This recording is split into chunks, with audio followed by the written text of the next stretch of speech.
Olá, nós somos o GastroPed Talks, o canal da gastropediatria da Unicamp. Nós somos Dr. Lucas Rocha Alvarenga, doutora Natasha Silva Sandi e doutora Maria Ângela Belomo Brandão.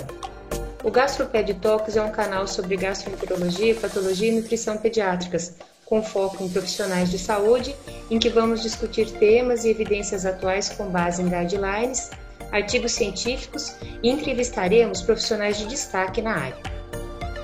Bom, boa noite a todos. Hoje aqui no GastroPed Talks a gente vai conversar sobre a insuficiência hepática aguda. Vamos começar com um guideline. É um guideline da NASPGHA, que é um position paper sobre o diagnóstico e o manejo da insuficiência hepática aguda pediátrica. Foi publicado no JPGN agora em agosto de 2021. É o primeiro guideline que discute sobre esse tema na faixa etária pediátrica. Bom, existe um grupo de estudos internacional de insuficiência hepática aguda pediátrica.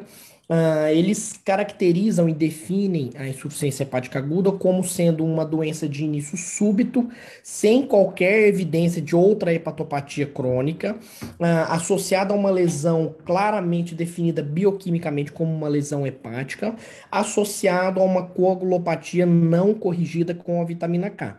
Por algum tempo se discutiu quais seriam os valores de referência aqui para avaliação de coagulopatia, mas foi definido que um RNI maior do que 1,5 numa com clínica de encefalopatia hepática ou um RNI maior ou igual a 2 com ou sem clínica de encefalopatia hepática é definido como um critério para a insuficiência hepática aguda.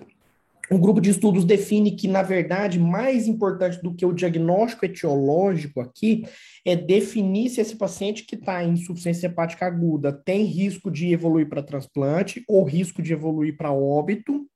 Esse paciente deve ser prontamente referido para um serviço que transplanta, um serviço transplantador, e descartar se trata-se de uma condição crônica que está agudizada. A incidência é muito variável, porque muitas vezes os pacientes ficam sem um diagnóstico definido dessa insuficiência hepática aguda. Estima-se nos estudos americanos que giram em torno de 500 a 600 casos por ano. Ultimamente, esses números estão estáveis e não há variação regional. Em países em desenvolvimento, a prevalência e a incidência da insuficiência hepática aguda é um pouco maior, porque nós temos aqui algumas doenças mais prevalentes do que nos países desenvolvidos, por exemplo, as hepatites infecciosas, que para nós ainda é um problema de saúde pública. Bom, em relação ao tratamento, aqui o guideline pontua um tratamento geral e depois tratamentos de acordo com a etiologia específica. Lembrando que a gente já discutiu etiologias específicas aqui ao longo dos nossos encontros aqui do GastroPed Talks, então, para quem tiver interesse, vale a pena recapitular alguns episódios anteriores aí para falar de algumas etiologias específicas. Bom, em relação à reposição de fluidos e eletrólitos, em casos de pacientes instáveis, a ressuscitação volêmica segue a regra de 20 ml por quilo. Pacientes com estabilidade hemodinâmica, deve-se fazer uma leve restrição volêmica, então um HV em torno de 90%, com metade salina e metade glicose hipertônica, com uma reposição de 15 mEq por litro de potássio, lembrando de evitar o uso da solução do Ringer lactato. Evitar aqui casos de hiperidratação e casos de desidratação. Os dois cenários são ruins e têm um pior prognóstico numa clínica de insuficiência hepática aguda. Taxa de infusão de glicose contínua de 10 a 15 miligramas quilo minuto para manter uma destro ou um HGT, como vocês quiserem, entre 90 e 120. O fosfato deve ser sempre reposto aqui, porque há um risco de hipofosfatemia, então manter pelo menos um fosfato acima de 3 miligramas por ml. A encefalopatia hepática, desculpa, é um fator difícil de ser avaliado na faixa etária pediátrica. Já tem vários artigos que discutem a dificuldade clínica de se avaliar a encefalopatia hepática, principalmente em crianças de menor idade. Então, além de todas as dificuldades clínicas de se avaliar a encefalopatia hepática, há na insuficiência hepática aguda alguns fatores confundidores que acabam atrapalhando essa avaliação. A amônia é um bom parâmetro para avaliar a encefalopatia hepática, mas não deve ser avaliado como um fator isolado para predizer ou não, ou para fazer o diagnóstico de encefalopatia hepática. Então, para colher amônia, idealmente em sangue arterial, mas a gente sabe a dificuldade técnica de se realizar essa coleta, e em caso de coleta no sangue venoso, pode escolher por catéter, só ter o cuidado de colocar numa forma de resfriar e levar direto a esse sangue para o laboratório para fazer a dosagem o mais rápido possível. Valores de referência, valores de amônia menores do que 75, praticamente os pacientes não têm clínica de encefalopatia hepática, valores acima de 100 já há um risco de encefalopatia hepática grave, e valores acima de 200, invariavelmente, pacientes têm risco de herniação cerebral. Não há nenhum trial definindo qual é o melhor tratamento para encefalopatia hepática.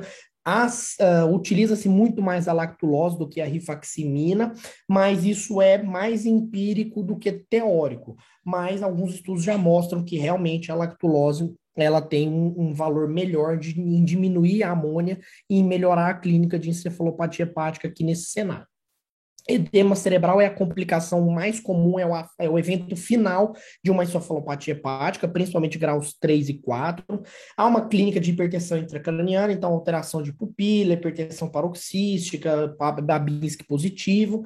A colocação ou não de um dispositivo invasivo para monitorizar a pressão intracraniana é discutível. Ele é muito sensível para avaliar a hipertensão intracraniana, mas ainda assim as complicações são bem consideráveis, então a avaliação e a colocação desse dispositivo deve ser feita de forma individualizada. O eletroencefalograma deve ser feito para todos os pacientes com uma piora neurológica súbita ou com qualquer atividade clínica sugestiva de crise convulsiva, e o tratamento visando a melhora da perfusão cerebral é feito com dopamina, noradrenalina. Isso é um tratamento de terapia intensiva. TP e RNI são dois marcadores bem sensíveis de disfunção hepatocelular grave aqui no cenário de insuficiência hepática aguda.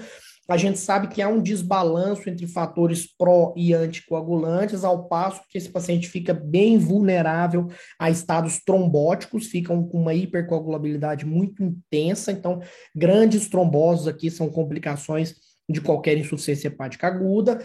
Deve-se tratar com vitamina K, inclusive lá para fazer o diagnóstico de insuficiência hepática aguda, e a dose varia entre lactentes, crianças maiores e adolescentes.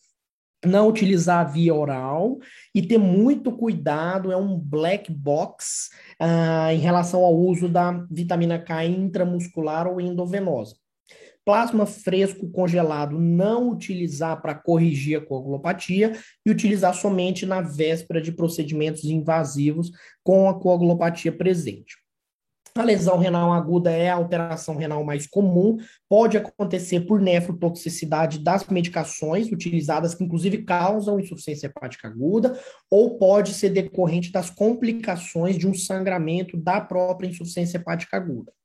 Pacientes que estão nesse cenário têm um risco maior de desenvolver infecção grave, séptico, choque séptico. Deve-se suspeitar disso em todos os pacientes com piora clínica súbita na vigência de uma insuficiência hepática aguda, mesmo afebris. Isso aqui é um dado interessante. Deve-se conduzir esse paciente o mais rápido possível com coleta de culturas e iniciar antibiótico de amplo espectro. Lembrando aqui, gente, que todo cenário de insuficiência hepática aguda pode, por exemplo, ser decorrente de uma doença metabólica. Então, o cuidado aqui é lembrar de colher o maior número possível de exames de sangue, urina, e aqui as culturas, antes de iniciar qualquer tratamento, antes de tentar corrigir a coagulopatia, antes de entrar com antibiótico, antes de passar algum tipo de transfusão sanguínea, por exemplo, porque tudo isso mascara e altera os exames, dificultando ainda mais o diagnóstico etiológico. Num cenário aqui de insuficiência hepática aguda, há uma vasodilatação sistêmica e provavelmente uma disfunção cardíaca. O ecocardiograma é um bom exame para avaliar a quantidade de reposição volêmica que você pode fazer, como está esse tônus vascular. E lembrando que hipotensão refratária aqui ao uso de drogas ou ao uso de soro fisiológico tem que ser lembrado da insuficiência adrenal. Suporte nutricional, a nutrição enteral é preferível, a nutrição parenteral, assim como a maioria dos cenários clínicos que a gente conhece, mas uma vez que o paciente esteja instável e eu preciso instalar a nutrição parenteral, a restrição proteica deve ser feita só em um cenário de hiperamonemia ou encefalopatia hepática, isso já é bem conhecido, e eu posso naturalmente usar lipídios na parenteral, isso já também já é bem definido na literatura. Bom, as terapias hepáticas são bem discutidas aqui nesse guideline, a gente não vai entrar em detalhes aqui, são várias terapias hepáticas, pouco utilizadas na prática, muitas ainda estão em caráter experimental e de estudos clínicos, mas via de regra não há recomendação de rotina de nenhuma terapia hepática específica ainda nesse cenário aqui de insuficiência hepática aguda.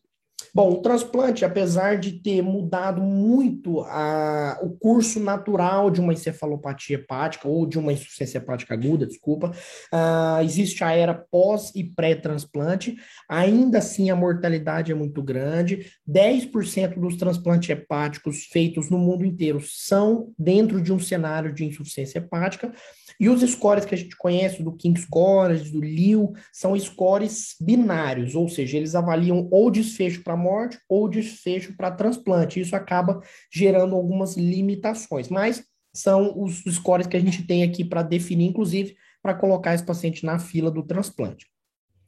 Sabe-se bem na literatura que o transplante feito num cenário de insuficiência hepática aguda tem um prognóstico muito pior do que aqueles que são feitos em casos de agudização ou em casos de hepatopatia crônica em fase terminal.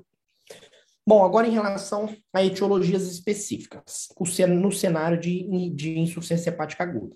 A hepatite autoimune já é um desafio diagnóstico por si só, por conta das dificuldades, das limitações dos scores conhecidos de hepatite autoimune, mas aqui a gente tem um desafio ainda maior. Então, os autoanticorpos não nos ajudam, num caso de encefalopatia, de insuficiência hepática aguda, mas há um aumento expressivo de gama-globulina. Devo lembrar de em todos os casos de insuficiência hepática aguda, deve ser lembrado a etiologia da hepatite autoimune fora do período neonatal. Quando possível fazer a histologia, quando a coagulopatia permitir a realização da histologia, que há um desarranjo arquitetural imenso numa biópsia de uma insuficiência hepática aguda, mas se eu consigo ver algumas alterações típicas de hepatite autoimune, emperipollese, hepatite de interface, roseta de hepatócitos, eu consigo suspeitar ainda mais dessa etiologia. Os corticoides melhoram a insuficiência hepática aguda e melhoram a hepatite autoimune, mas não alteram a sobrevida daqueles que têm autoanticorpos positivos. Bom, doença gestacional autoimune é a causa neonatal mais comum de insuficiência hepática aguda. Há uma clínica bem grave, bem intensa nos recém-nascidos, e aqui a maioria dos casos, quase 90% deles, são em recém-nascidos prematuro. Chama atenção aqui a alteração ou a baixa alteração das aminotransferases. Deve-se tentar fazer a dosagem ou tentar detectar a deposição de ferro em algum tipo de tecido, mas a especificidade desses exames é muito baixa, e uma vez que eu suspeito disso, transfusão ou imunoglobulina pode melhorar o nosso recém-nascido aqui, prematuro principalmente. Linfohistiocytose hemofagocítica é uma alteração de hiperinflamação com critérios bem definidos de diagnóstico. Então, quando eu tenho a presença desses critérios em um cenário específico de insuficiência hepática aguda, eu tenho esse diagnóstico. O tratamento é o mesmo num caso de não insuficiência hepática aguda, imunossupressores, quimioterápicos, e em um segundo momento, imunobiológicos. Uma grande causa de insuficiência hepática aguda são as causas indefinidas. A gente chega ainda a ter 30%, 40% dessas causas indefinidas, apesar de que houve um avanço nos últimos anos em relação ao diagnóstico, e a gente tem cada vez menos causas indefinidas. A tendência é que essas causas indefinidas, na verdade, sejam causas imunes, por conta da resposta inflamatória e há uma desregulação imune. Já se viu que alterações de CD103, CD8, então alguns autores já chamam a hepatite, a insuficiência hepática aguda indefinida, como sendo uma hepatite de células T ativadas. E o tratamento caminha para esse lado também, em tentar consertar essa desregulação imune, mas ainda isso está muito incipiente e os tratamentos ainda não são recomendados de rotina. Bom, uma grande causa de insuficiência hepática aguda em todos os países é a insuficiência hepática causada por drogas, a DILI. É a causa mais comum em adultos e a causa mais identificável em crianças. O grupo de estudos sobre esse tema já criou um site que a gente consegue ir alimentando as etiologias, as diferentes etiologias e os desfechos dessas causas de insuficiência hepática aguda. Aqui há uma certa dificuldade no diagnóstico por conta e pouca especificidade dos sintomas, mas eu tenho que ter um cuidado aqui. Na DILI normal, que não evolui com insuficiência hepática aguda, eu posso ressubmeter esse paciente ao contato com essa droga. Aqui, num cenário de insuficiência hepática aguda, isso não é via de regra, não é recomendado por conta da dificuldade ou do risco desse paciente ter uma nova insuficiência hepática aguda. É um único detalhezinho aqui. A grande droga causadora de insuficiência hepática aguda, com certeza, é o acetaminofeno, mesmo aqui nos países em desenvolvimento. O tratamento já é bem conhecido com N-acetilcisteína. Caso esse paciente chegue a um serviço precocemente e eu consigo suspeitar desse tipo de causa, dessa etiologia, e inicio com o tratamento da N-acetilcisteína, o prognóstico é excelente. Menos de 5% dos pacientes evoluem para transplante.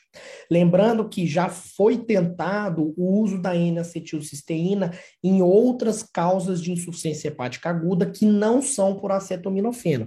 E já se sabe que isso não é um bom tratamento para causas que não são relacionadas ao paracetamol.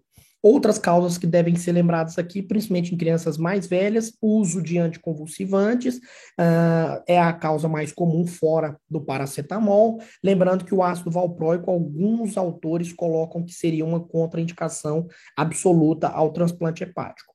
Um subtipo específico aqui de hepatopatia aguda induzida por drogas são aquelas induzidas por ervas. Então, são compostos comercializados como alimentos e não como drogas. Isso acaba alterando a regulamentação desses compostos. E pelo fato de serem compostos com vários agentes, isso acaba sendo mais difícil de associar qual é o agente específico causador, mas ainda assim, infelizmente, é uma grande causa de insuficiência hepática aguda. Causas metabólicas, até 1/3 das insuficiências hepáticas agudas são por causas metabólicas. A causa metabólica mais comum em crianças é a doença de Wilson, principalmente suspeitada naquelas crianças acima de 2, principalmente aquelas acima de 5 anos. A clínica é a clínica clássica de doença de Wilson, os exames também são os mesmos. Aqui chama a atenção a presença dos anéis de Kaiser-Fleischer numa etiologia não de insuficiência hepática aguda, num cenário de não insuficiência hepática aguda, a presença não é tão chamativa, mas na insuficiência hepática aguda, quase 50% ou até mais de 50% das crianças têm já a presença dos anéis de Kaiser-Fleischer no momento do diagnóstico. O tratamento é o mesmo da doença de Wilson crônica, né, entre aspas, com plasmaférese num quadro mais agudo e quelantes de zinco e cobre num cenário um pouco mais brando. A tirosinemia é uma doença autossômica recessiva triada pelo teste do pezinho, que também pode se manifestar de forma aguda como uma insuficiência hepática aguda. Chama atenção aqui a coagulopatia incompatível com a alteração das transaminases, e eu posso ter uma criança aqui com sepse na presença de gram negativo. O tratamento é o mesmo em caso de dieta e a presença do NTBC. A galactosemia também, uma doença autossômica recessiva, triada pelo teste do pezinho. A clínica aqui são aqueles recém-nascidos em uso de fórmula ou em uso de leite materno, que desenvolvem uma insuficiência hepática aguda com substâncias redutoras positivas na urina, também em um possível cenário de sepse causado por gram-negativos. O diagnóstico é o mesmo diagnóstico para galactosemia normal, é dosar a quantidade da GALT, e o tratamento aqui exclusivamente dietas isentas de galactose. Bom, hepatites virais, felizmente, eles discutem isso no guideline internacional, apesar de não ser uma grande causa nos países desenvolvidos. A gente tem dois grandes cenários aqui diferentes numa insuficiência hepática aguda por hepatites virais. Ou o paciente se recupera de forma muito rápida, ou é uma insuficiência fulminante e ele evolui para transplante, ou ainda com valores de mortalidade muito altos em países não desenvolvidos, né, ou em desenvolvimento. A hepatite A tem que ser sempre lembrada, apesar de causar uma insuficiência hepática aguda em casos muito raros, ainda é a causa mais comum de insuficiência hepática aguda nos países da América Latina. O tratamento e o diagnóstico é o mesmo da hepatite A normal. A hepatite E deve ser lembrada aqui, também muito raro de causar insuficiência hepática aguda, mas deve ser lembrado aqui em cenários de gestação, principalmente em segundo e terceiro trimestres. E aqui se discute o uso de antivirais para esse público específico, mas ainda é muito incipiente e ainda fica bem específico e reservado para casos individuais. A hepatite B também é uma causa de insuficiência hepática aguda, principalmente em regiões endêmicas, que têm uma prevalência muito grande da doença, e principalmente em recém-nascidos filhos de mãe infectadas, principalmente com HBeAg altamente aumentado, né? Especificamente aumentado. Também se discute a presença, o uso de antivirais na fase aguda.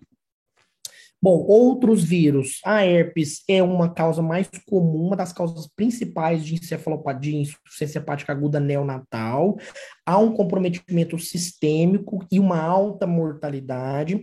Aqui sim deve-se utilizar antivirais na fase aguda, tende a ter uma boa resposta e, se não, evolui para transplante hepático.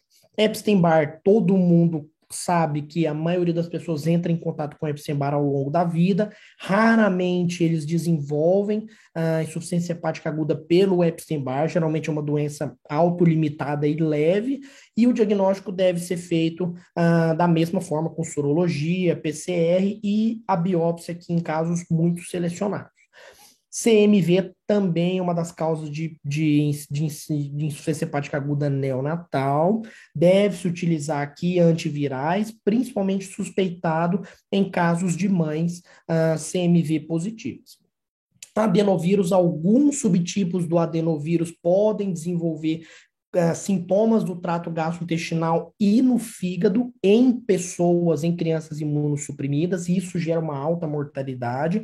Também se indica antivirais aqui na fase aguda da insuficiência hepática aguda. Enterovírus com transmissão fecal oral ou respiratória são grandes causas de insuficiência hepática aguda em recém-nascidos e lactentes, até 20% dos casos, e o tratamento aqui é de suporte, não há antivirais na fase aguda. Uma etiologia que deve ser sempre lembrada agora, nos últimos tempos, é o SARS-CoV-2. Os estudos mostram que ele gera um quadro de insuficiência hepática aguda em casos raros, mas com melhora espontânea pelo próprio efeito do vírus e pelo uso de medicações off-label também. Foi causa e discutido bastante como sendo etiologia de algumas insuficiências hepáticas agudas. Bom, era isso que o guideline tinha para discutir com a gente. Obrigado por nos acompanhar. Esse foi um episódio do Gastroped Talks. Estamos no Instagram, @gastroped.talks, no YouTube, Gastroped Talks Unicamp, e também na forma de podcast. Até o próximo!